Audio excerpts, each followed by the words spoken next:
देखिए हीर एक्सप्रेस 12 सितंबर से आपके नजदीकी सिनेमा घरों में।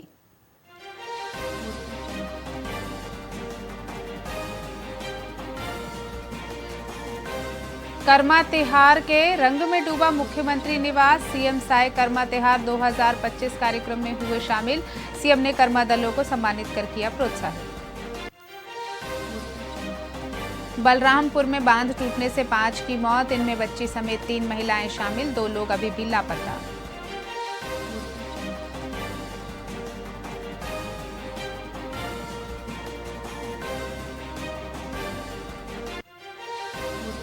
गरियाबंद में मितानिनों ने नियमितीकरण मांग पर चक्का जाम किया। तिरंगा चौक पर मितानिनों ने प्रदर्शन किया। प्रशासन ने हड़ताल रोकने के लिए पुलिस तैनात की।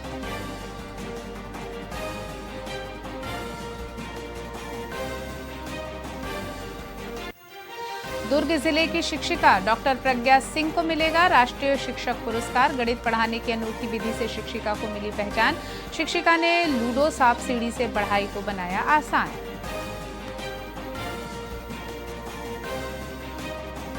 ड्रग्स सिंडिकेट के 2 और आरोपी गिरफ्तार। रायपुर में हेरोइन एमडीएमए बेचने के आरोप में पुलिस ने पकड़ा। अब तक 30 से ज्यादा आरोपी अरेस्ट।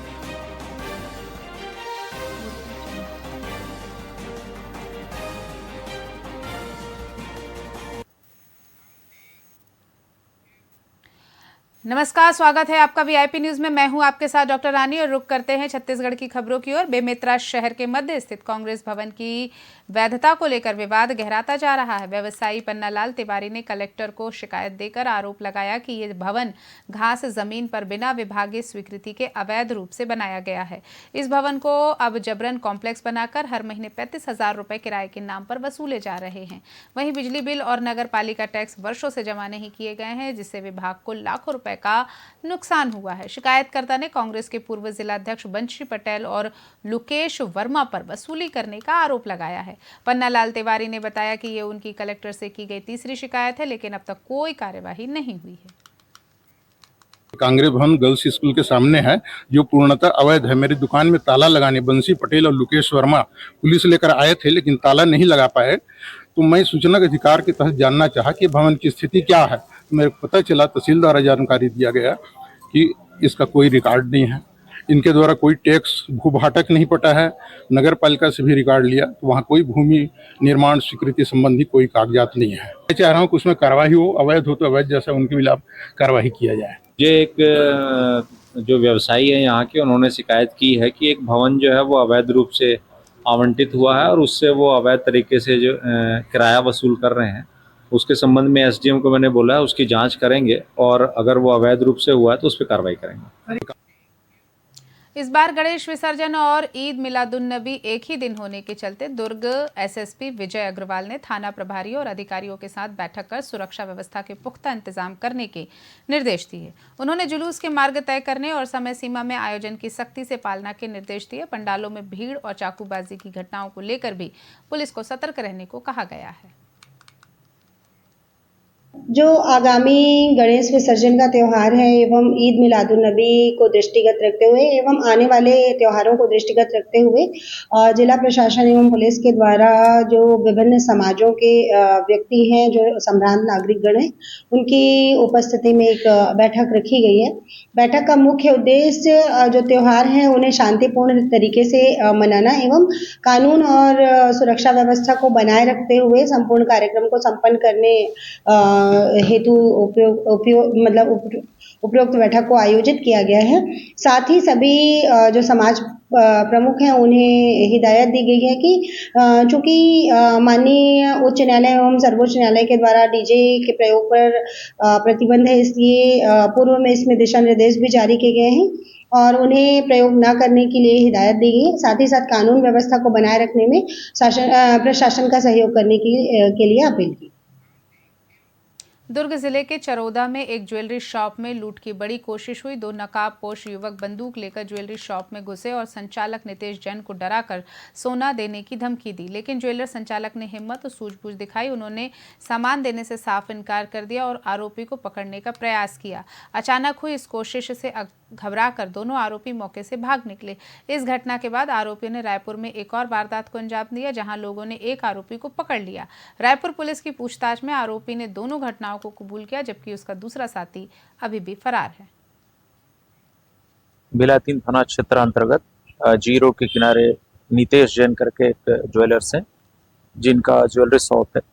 1 सितंबर को लगभग 4 बजे के आसपास शाम को 2 अज्ञात लड़के हाथ में कट्टा लिए और ज्वेलरी शॉप में बलात् प्रवेश किए और वहां पे उन्होंने ज्वेलरी संचालक की उपस्थिति में उस दुकान में लूट का प्रयास किया था। परंतु जो ज्वेलरी संचालक नितेश जैन, उसकी सजगता के कारण वो दोनों आरोपी अपने मकसद में कामयाब नहीं हो पाए और वहां से वो कट्टा सहित वहां से भाग गए थे। प्रकरण में ज्वेलरी संचालक नितेश जैन की रिपोर्ट पर एक अपराध विलायतीन में कायम किया जाकर आरोपियों की पतासाजी की जा रही थी। पतासाजी के दौरान ये जानकारी प्राप्त हुई कि 1 सितंबर को ही 2 अज्ञात आरोपियों के विरुद्ध एक राहजनी के मामले में सरस्वती नगर थाना क्षेत्र अंतर्गत रायपुर जिले में एक अपराध कायम किया गया है और उसमें एक आरोपी की गिरफ्तारी की गई है। प्रकरण में जो सीसीटीवी फुटेज यहाँ पे पाए गए थे, उनका मिलान किया जाने से इस बात की पुष्टि हुई कि दोनों प्रकरणों के आरोपी सेम ही हैं। प्रकरण में आरोपियों से पूछताछ किया गया, उसमें एक आरोपी की गिरफ्तारी हुई थी, दूसरा आरोपी सरस्वती नगर थाना क्षेत्र से भी फरार था। उन प्रकरण में FIR दर्ज किया जा करके और उक्त आरोपी की गिरफ्तारी जो विलायतीन वाले प्रकरण में है उसमें की जा रही है और एक अन्य जो फरार आरोपी है उसकी पतासाजी की जा रही है। मुख्यमंत्री विष्णुदेव साय ने नवा रायपुर सेक्टर 24 में छत्तीसगढ़ स्टेट पावर कंपनीज के संयुक्त मुख्यालय भवन का शिलान्यास किया। आपको बता दें कि इस अवसर पर उन्होंने पूजा अर्चना की और भवन का 3D मॉडल भी अनावृत किया।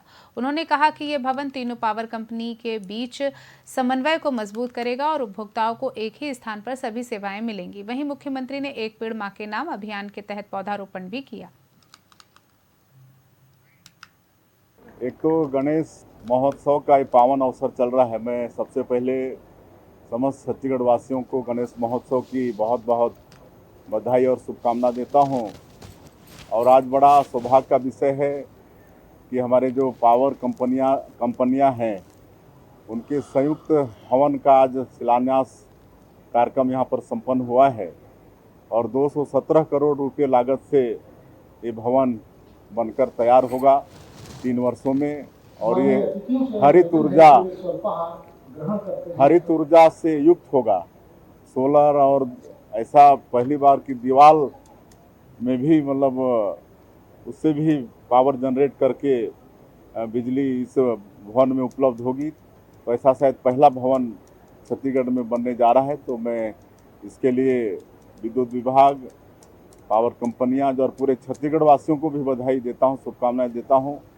और इस भवन के बनने से निश्चित रूप से उपभोक्ताओं को और हमारे पावर कंपनियां के जो अधिकारी हैं उनको भी लाभ होगा। एक तो रायपुर के राजीव भवन में पीसीसी चीफ दीपक बैज ने पत्रकारों से चर्चा करते हुए एनएचएम कर्मचारियों की हड़ताल का मुद्दा उठाया।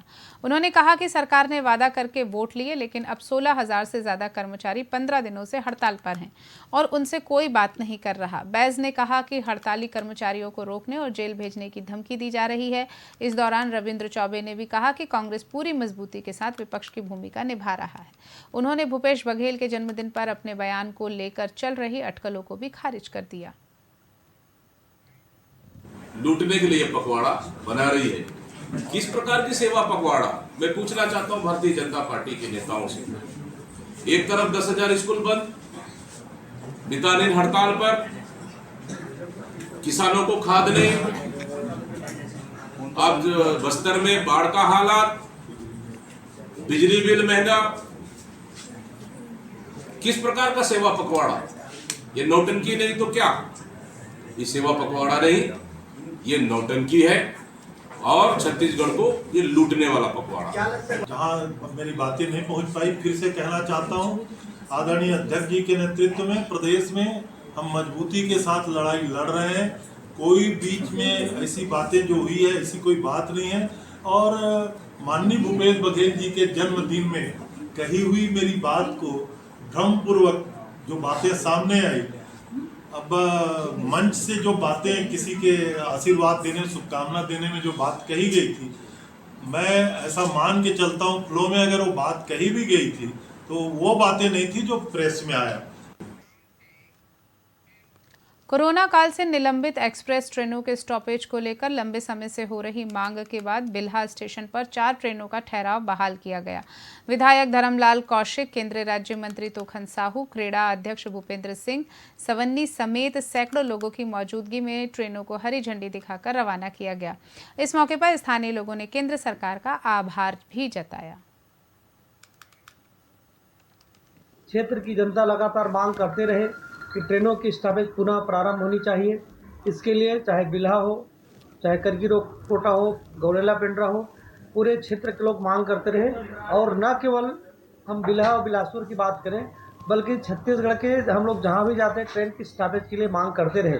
और मुझे आज ये बताते हुए प्रसन्नता हो रही है कि माननीय हमारे देश के यशस्वी प्रधानमंत्री श्री नरेंद्र मोदी जी ने और हमारे माननीय रेल मंत्री श्री अश्विनी वैष्णव जी ने आज 52 ट्रेनों को लगभग 21 स्टेशनों पर रोकने के लिए स्वीकृति दिए और आज से ट्रेनें रुकना प्रारंभ हो गया। तो मैं छत्तीसगढ़ वासियों को बिल्हा, बिलासपुर, गौरेला, पेंड्रा मैं आप सबको बधाई देता हूं।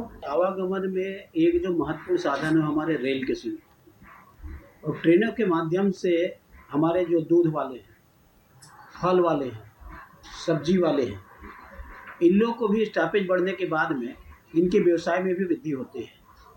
और इसके लिए लगातार लोगों की आवाज़ आ रही थी। हमारे लोकप्रिय सांसद साथ ही हमारे केंद्रीय मंत्री तोखन साहू जी इसके लिए समय समय पर प्रयास करते रहे। रेल मंत्री से भी कई बार बातचीत की है, माननीय प्रधानमंत्री जी से। और आज जो छत्तीसगढ़ को सौगात मिला है, उनके संसदीय क्षेत्र में बिल्हा, बाकी जगह को जो सौगात मिला है, हम उसके लिए उनका आभार व्यक्त करते हैं। क्षेत्र की खबरों में फिलहाल इतना ही। आप देखते रहिए VIP न्यूज़। नमस्कार।